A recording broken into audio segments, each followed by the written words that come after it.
Sa Kalumpit National High School naman, blended learning muna ang ipatutupad dahil ginagamit pa ang paaralan bilang evacuation center. Live mula sa Kalumpit, Bulacan, may unang balita si EJ Gomez. EJ? Kara, good morning. Nandito nga tayo sa Kalumpit National High School kung saan modular o blended learning ang arrangement ng mga estudyante sa unang araw ng balik eskwela.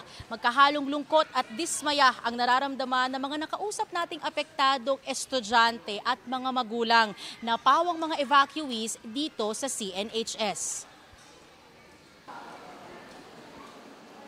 Sa tala ng pamunuan ng Kalumpit National High School, aabot sa 121 families o 517 individuals ang nananatili pa sa paaralan na ginawang evacuation center matapos silang ilikas dahil sa baha. Dahil dito, modular o blended learning ang arrangement ng mga estudyante ng CNHS ngayong unang araw ng balik eskwela. Actually po kaya modular kami dito ay kasi binibigyan po namin ng panahon na makapag-stay pa po dito yung mga kababayan natin na nasalanta ng bagyo. Mananatili raw ang modular arrangement hanggat may mga evacuees dito sa Kalumpit National High School. Lungkot daw ang nararamdaman ng ilang estudyante ngayong di raw nila makikita ang kanilang mga kaklase sa unang araw ng klase.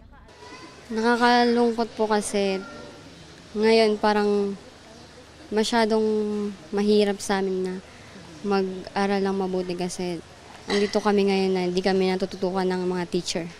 Bukod po yun, nakabili na po kami ng gamit tapos uniform. Parang hindi po nakaka-excite na kasi baha po. Tsaka dito po kami sa sarili naming school nag-evacuation. Sana po, gawan kami ng yung pang-evacuate talaga na hindi sa school. Kasi apektado talaga ang mga bata. Gaya niyan, dapat ngayon nag-ano na sila, umpisa na ng klase. Wala, module. Kaya yung mga bata, walang ganong matutunan. Kasi hindi man sila natutukan ng mga teacher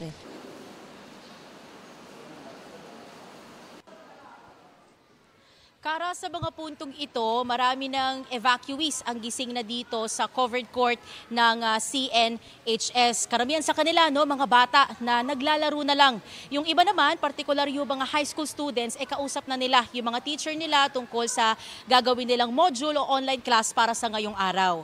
Kara, pare-pareha sila ng sinabi. Sana raw, maging maayos na yung kanilang kalagayan, yung makauwi na sila sa kanilang mga bahay at makapasok na sila sa kanilang classroom. Makita nila yung kanilang mga teacher at mga classmates.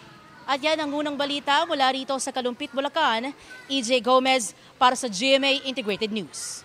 Mga kapuso, para una ka sa mga balita, mag-subscribe sa GMA Integrated News sa YouTube. Sa mga kapuso abroad, subaybayan niyo po kami sa GMA Pinoy TV at sa www.gmanews.tv.